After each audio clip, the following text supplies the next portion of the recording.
pasal 5 ayat 1 sampai dengan ayatnya yang ke-14.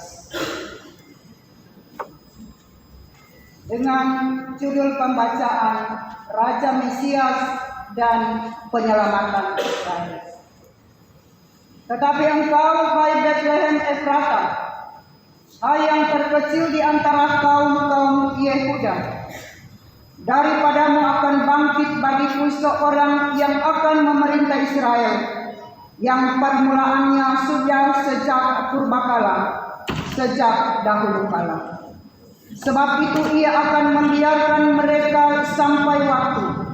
Perempuan yang akan melahirkan telah melahirkan, lalu selebihnya dari saudara-saudaranya akan kembali kepada orang Israel. Maka ia akan bertindak dan akan menggembalakan mereka dalam kekuatan Tuhan, dalam kemegahan nama Tuhan Allahnya. Mereka akan tinggal tetap, sebab sekarang ia menjadi besar sampai ke ujung bumi, dan ia menjadi damai sejahtera. Apabila Asyur masuk ke negeri kita, dan apabila ia menginjak tanah kita, maka kita akan membangkitkan melawan dia 7 gembala, bahkan 8 pemimpin manusia. Mereka itu akan mencukur negeri Asyur dengan pedang, dan negeri Nimrod dengan pedang terhunus. Mereka akan melepaskan kita dari Asyur. Apabila ia ini masuk ke negeri kita dan menginjak tanah kita, maka sisa-sisa Yakub akan ada di tengah-tengah bangsa, seperti embun daripada Tuhan, seperti biru hujan di atas tumbuh-tumbuhan, yang tidak menanti-nantikan orang dan tidak mengharap-harapkan anak manusia.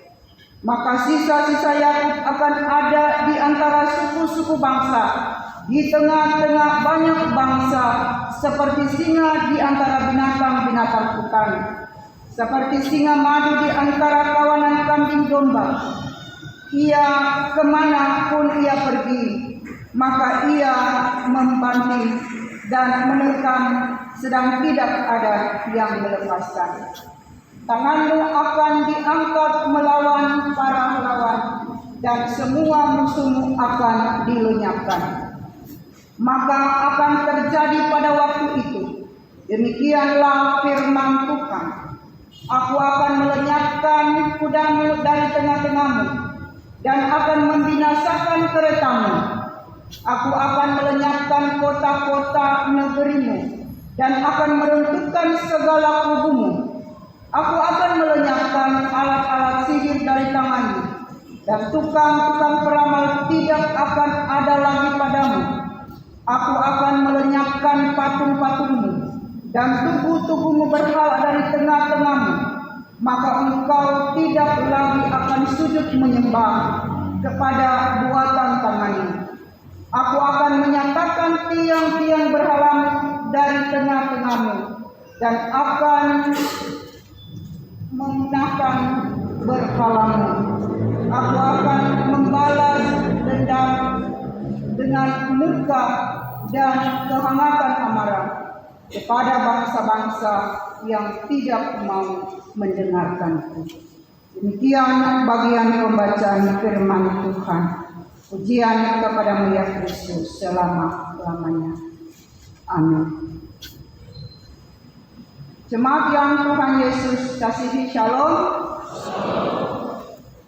Hari ini kita bersyukur kepada Tuhan karena Tuhan memberikan kita waktu dan kesempatan boleh memuji, memuliakan nama Tuhan. Bagian pembacaan dari Mika pasal 5 ayat 1 sampai dengan ayatnya yang ke-14 dengan judul pembacaan Raja Mesias dan Penyelamatan Israel, dengan tema yang diberikan bagi kita, Bethlehem akan mendatangkan seorang yang memerintah Israel. Jemaat yang Tuhan Yesus kasihi, mungkin saya, Bapak Ibu Saudara-saudari, pernah direndahkan oleh orang. Mungkin ibu bapak pernah mengalami itu. Orang menganggap kita tidak ada apa-apanya. Atau juga mungkin kita pernah merendahkan orang lain, menganggap orang lain tidak ada apa-apanya lebih daripada saya. Bagian pembacaan firman Tuhan ini akan membawa kita melihat satu kota kecil di Bethlehem, kota Bethlehem yang dianggap kecil di mata dunia, yang dianggap kecil di mata manusia, tapi juga kelompok orang-orang tertentu, tetapi membawa berkat bagi dunia dengan kelahiran Sang Juru Selamat. Kita hendak memahami bagian pembacaan firman Tuhan ini, di mana Mika menyampaikan nubuat kepada bangsa itu. Kalau kita melihat sedikit latar belakang, Mika ini adalah orang Mereset dan dia menyampaikan nubuatan atau menyampaikan firman pada masa zaman Raja Yotam, Ahaz dan Hizkia, raja-raja Yehuda pada waktu itu. Sama dengan nabi-nabi yang lain, Yesaya, Yeremia, Mika selalu dan nabi-nabi yang lain itu menyampaikan firman Tuhan begitu keras untuk mengingatkan, untuk mengkritik, untuk menyadarkan umat akan kesalahan mereka. Sebab ketika mereka tidak melakukan apa yang diperintahkan oleh Tuhan dan tidak bertobat, maka Tuhan akan menghukum mereka. Dan kalau mereka bertobat, Tuhan akan memulihkan kehidupan mereka. Apa yang disampaikan oleh Mika pada waktu itu, kalau kita membaca di dalam Mika pasal 1, pasal 2, tapi juga bagian-bagian yang disampaikan oleh Mika itu jelas sekali. Di situ Mika menyampaikan kritik, tetapi juga menyampaikan nasihat kepada kondisi bangsa pada waktu itu, di mana pemimpin-pemimpin bangsa yang seharusnya mereka menjadi contoh dan teladan, yang seharusnya mereka memperjuangkan atau melakukan kebenaran untuk membawa masyarakat ke arah yang baik, tetapi rupanya mereka tidak melakukan tugas mereka dengan benar. Keadilan, kebenaran mereka tidak melakukan dengan baik. Bukan hanya pemimpin masyarakat, tetapi juga pemimpin umat, para imam-imam, mereka juga tidak melakukan tugas dengan baik. Apa yang mereka lakukan adalah kepentingan pribadi mereka dan kelompok mereka, dan banyak kejahatan yang terjadi. Tapi juga kalau kita membaca kepada Mika pasal 7, ada kemerosotan akhlak daripada Israel. Mereka tidak lagi setia kepada Tuhan yang seharusnya sebagai bangsa pilihan. Mereka tetap membangun hubungan dengan Tuhan. Tetapi apa yang terjadi? Mereka lebih cenderung kepada Allah-Allah lain dan melupakan Tuhan. Dan banyak hal yang terjadi pada waktu itu, secara rohani tetapi juga secara fisik. Banyak penderitaan yang terjadi. Untuk itu Mika datang menyampaikan firman begitu keras, secara khusus kepada pemimpin-pemimpin baik bangsa, tetapi juga pemimpin-pemimpin daripada pemimpin pemerintahan, tetapi juga pemimpin umat, supaya mereka harus kembali dan bertobat. Dan Mika sampaikan bahwa akan lahir seorang raja yang akan memimpin, yang akan menyelamatkan bukan cuma bangsa, tetapi yang akan menyelamatkan isi dunia ini. Mari kita akan lihat apa yang disampaikan oleh Nabi Mika. Pada ayat 1 keempat, nubuat tentang seorang yang lahir dari Bethlehem Efrata yang akan memerintah Israel. Tetapi engkau, hai Bethlehem Efrata, hai yang terkecil di antara kaum Yehuda, daripadamu akan bangkit bagiku seorang yang akan memerintah Israel, yang permulaannya sudah sejak purbakala, sejak dahulu.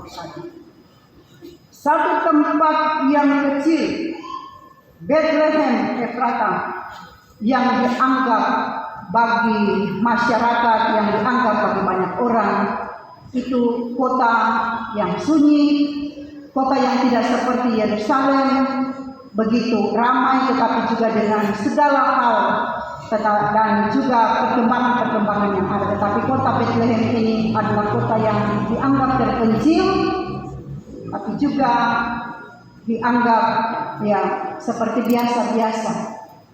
Tetapi bagi manusia yang dianggap biasa, bagi dunia yang dianggap biasa, justru kota kecil itu melahirkan seorang yang memerintah di seluruh dunia.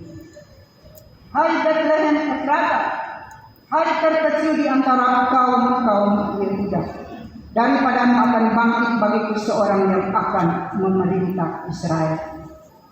Dan akan lahir seorang yang akan memerintah Israel.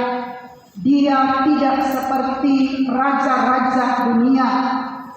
Dia tidak seperti pemimpin-pemimpin yang tidak setia, tetapi karakternya sangat berbeda. Apa yang disampaikan oleh Mika, sebab itu ia akan membiarkan mereka sampai waktu. Perempuan akan melahirkan, telah melahirkan, lalu selebihnya dari saudara-saudaranya akan kembali kepada orang Israel. Maka ia akan bertindak dan akan menggembalakan mereka dalam kekuatan Tuhan, dalam kemegahan nama Tuhan Allah. Apa yang terjadi dengan pemimpin atau raja yang akan datang itu, dikatakan bahwa dia akan menggembalakan umatnya.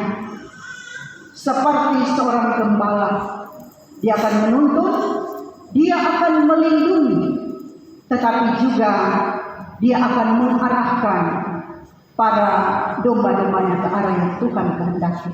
Berbeda dengan raja-raja dunia pada waktu itu, mereka tidak memperlakukan kebenaran dan keadilan, tetapi kehadiran Raja Sang Mesias itu berbeda, yaitu sifatnya dia mau mengarahkan, menggembalakan umatnya seperti seorang gembala kepada domba-dombanya.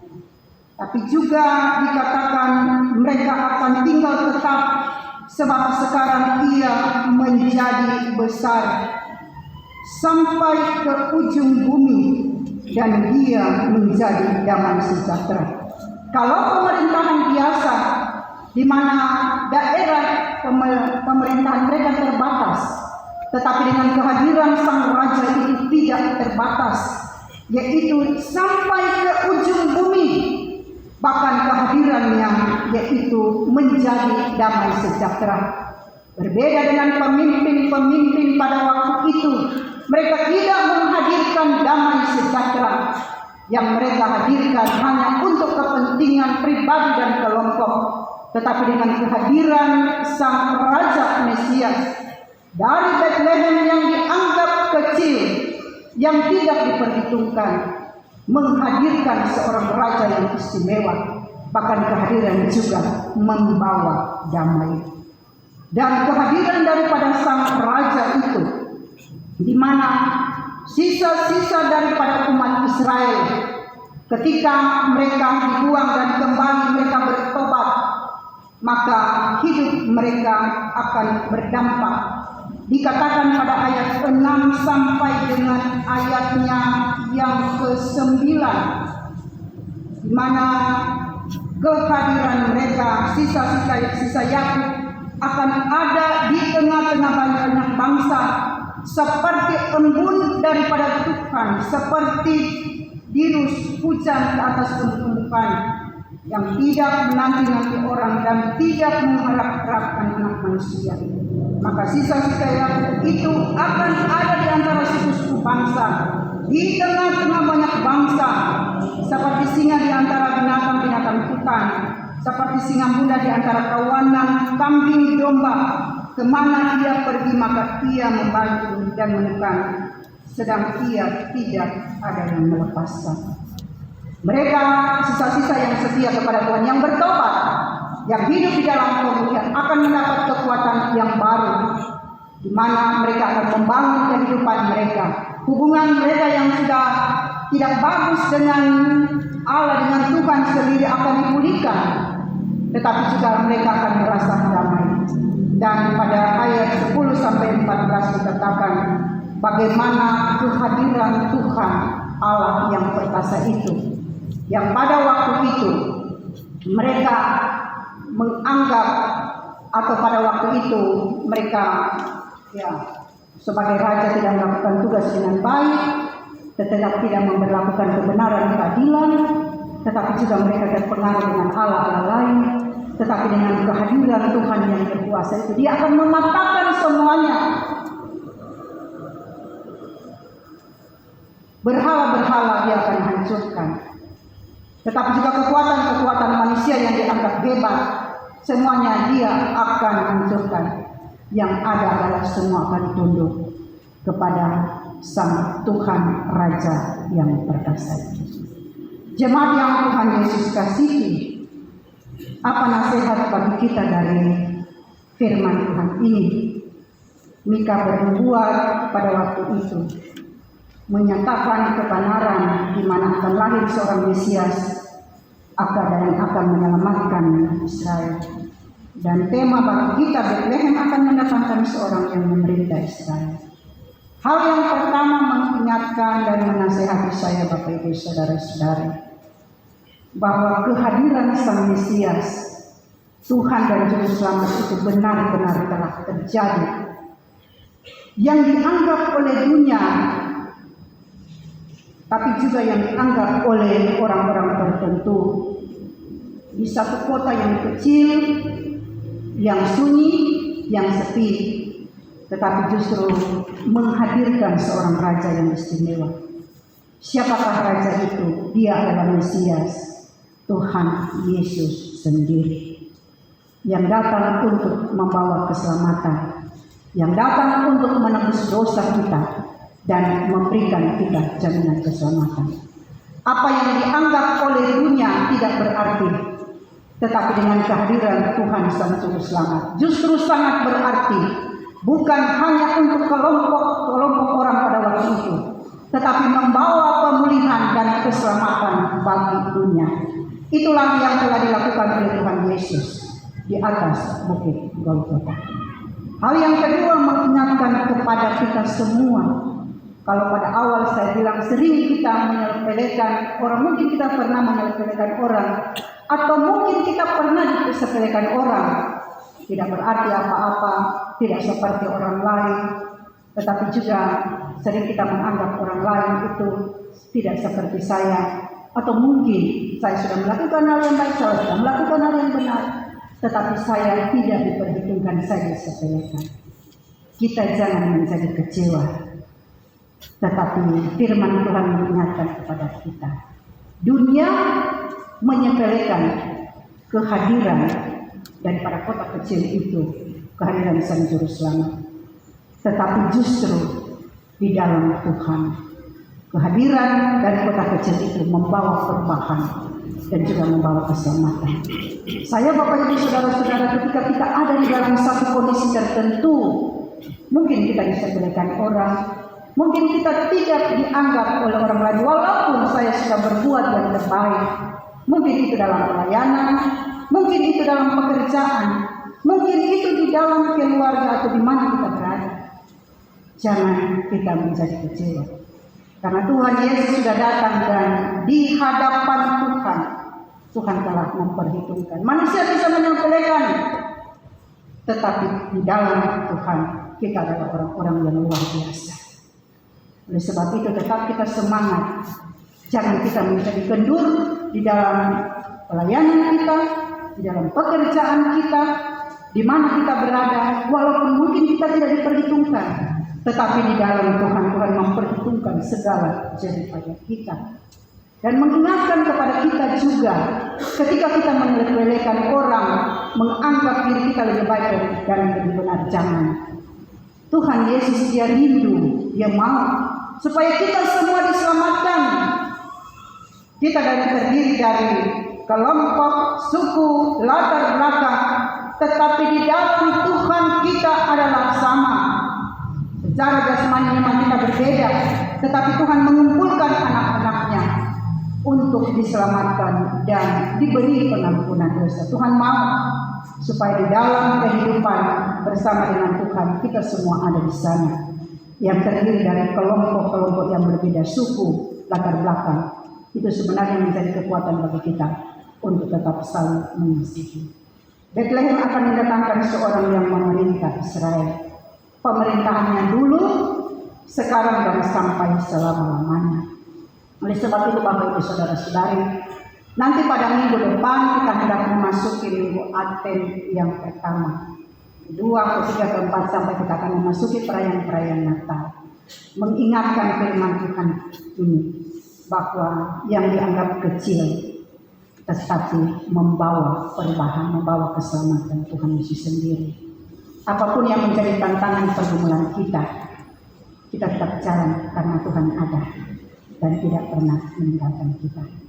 Apapun masalah dan pergumulan kita tidak membuat kita menjadi kecewa dalam hidup kita. Karena Tuhan kita lebih besar. Karena Dia sudah memberikan kita jaminan keselamatan kalau kita percaya kepadanya. Jadi jangan kita ragu untuk kita melangkah. Banyak pergumulan yang kita hadapi, kita pikul kiri kanan, tetapi kita jalan bersama dengan Tuhan. Ada keselamatan yang kekal. Itulah firman Tuhan bagi kita. Kiranya Roh Kudus akan memampukan kita untuk terus melangkah berjalan bersama dengan Tuhan. Dia adalah Allah yang dahulu, sekarang, sampai selama-lamanya, yang tidak pernah meninggalkan kita. Mungkin kita disepelekan, tetapi di dalam Tuhan kita adalah anak-anak yang luar biasa. Terpujilah kekal selama-lamanya sampai selama-lamanya. Amin. Diberikan kesempatan kepada vokal grup Bahtera Bermasmur